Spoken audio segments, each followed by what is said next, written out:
أعوذ بالله من الشيطان الرجيم بسم الله الرحمن الرحيم كما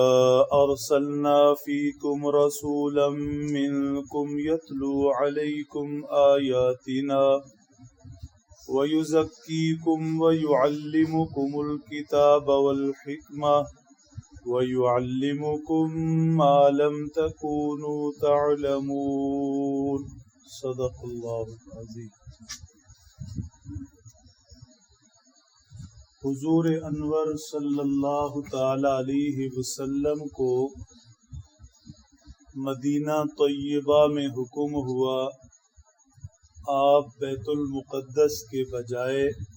اب بیت اللہ شریف کی طرف رخ کر کے نمازیں پڑھیں۔ فرمایا جس طرح ہم نے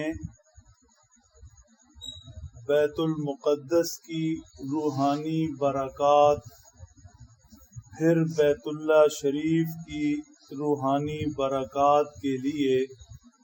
آپ کا رخ بیت المقدس سے بیت اللہ کی طرف پھیرا، ایسے ہی ہم نے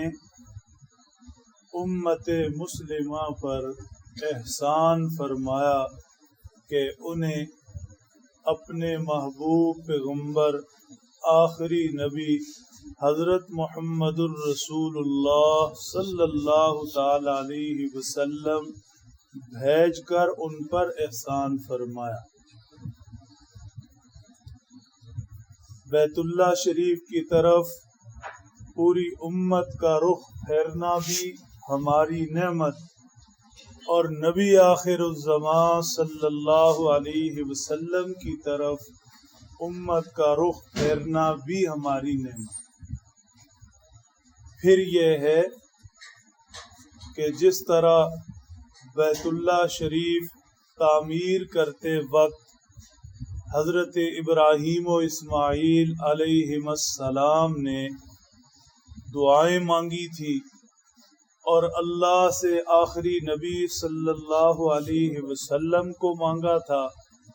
بیت اللہ کی تعمیر کے وقت جب مانگا ہی آپ کو گیا تو آپ کا رخ بیت اللہ کی طرف نمازیں پڑھتے نہیں ہوگا تو کس کا ہوگا؟ بیت اللہ شریف تعمیر ہوتے وقت آپ کے لیے دعائیں مانگی گئی، اب کعبے کے طور پر قبلہ کے طور پر یہ بیت اللہ شریف ہی آپ کو سجدہ ہے، لہذا آپ کا رخ بیت المقدس سے انوار و برکات لینے کے بعد اب ہمیشہ ہمیشہ کے لیے بیت اللہ شریف کی طرف پھیر دیا گیا۔ بیت اللہ شریف کی تعمیر کے وقت حضرت ابراہیم و اسماعیل جو دعائیں فرما رہے تھے، سورہ بقرہ میں ان کا ذکر ہوا، یہاں پھر ان کا اعادہ کیا جا رہا ہے۔ حضرت ابراہیم و اسماعیل نے جو دعا مانگی اس کے اندر پہلی چیز یہ تھی، اے اللہ بیت اللہ اور یہاں بسنے والوں کے لیے اور قیامت تک آنے والے انسانوں کے لیے ایک عظیم الشان پیغمبر بھیجیں جو آپ کی آیات انسانیت کو تلاوت کر کے بتائیں، آپ کی آیات ایک ایک لفظ اپنی امت کو سکھا کر جائیں، یوں اللہ کا کلام پڑھنا ہے اور ایسے پڑھنا ہے۔ چنانچہ اللہ کے نبی صلی اللہ علیہ وسلم نے اپنی امت کو قرآن پاک پڑھنا سکھایا، حضرات صحابہ کرام کو ایسا قرآن پڑھنا سکھایا کہ فرشتے حضرت ابی ابن کعب کا قرآن سننے کے لیے اترتے۔ پھر دوسری چیز کہ وہ آخری نبی اپنی امت کو اس قرآن کی تعلیم بھی دے، اس قرآن کی تعلیم بھی دے۔ قرآن پاک کے ان لفظوں سے اللہ چاہتے کیا ہیں، بندے کو کن کن چیزوں کا حکم دیتے ہیں اور کن کن چیزوں سے اللہ ناراض ہوتے ہیں اور بندوں کو منع کرتے ہیں، یہ بھی وہ نبی آ کر امت کو بتائیں۔ چنانچہ اللہ کے پیارے نبی صلی اللہ علیہ وسلم نے امت کو ان پاک لفظوں کی تعلیم بھی دی جنہیں احادیث کہا جاتا ہے۔ پھر الفاظ سکھانے کے بعد، تعلیم دینے کے بعد، تیسرا کام اس پیغمبر کا یہ ہو کہ وہ اپنی امت کا تزکیہ کرے، مطلب کہ ان کے دلوں میں جو روحانی بیماریاں ہیں، کفر، شرک، اور ان کے دلوں میں گناہوں کے جذبات، گناہوں کی نحوست، گناہوں کی طرف میلان اور رغبت، ان کے دلوں کو صاف کر دے، مانج دے۔ چنانچہ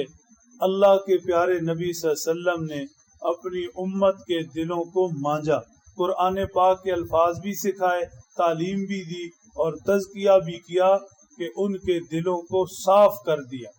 حضرات صحابہ کرام کی بابت قرآن پاک میں ارشاد ہے، حبب الیکم الایمان وزینہ فی قلوبکم، اللہ نے صحابہ کے دلوں میں ایمان کو پیوست کر دیا اور ان کے دلوں کو ایمان سے سنوار دیا، مزین کر دیا۔ چوتھی چیز جو حضرت صلی اللہ تعالی علیہ وسلم کے متعلق ارشاد فرمائی آپ کے فرائض نبوت میں، یعلمکم ما لم تکونوا تعلمون، اپنی امت کو وہ چیزیں بتائیں جس کی انہیں خبر نہیں، جو وہ جانتے نہیں۔ مطلب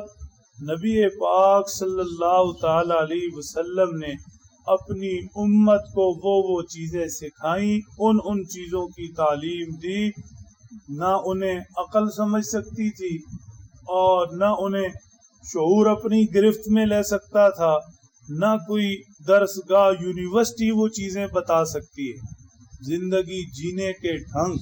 زندگی جینے کا مقصد، دنیا سے کامیاب جانے کے طور طریقے، اللہ کو راضی کرنا کیسے اور کیوں کر ممکن ہو، یہ ساری چیزیں انسانیت کو، ان ساری چیزوں کی تعلیم انسانیت کو اللہ کے پیارے نبی صلی اللہ علیہ وسلم نے دی۔ اللہ سمجھ دیں، عمل کی توفیق۔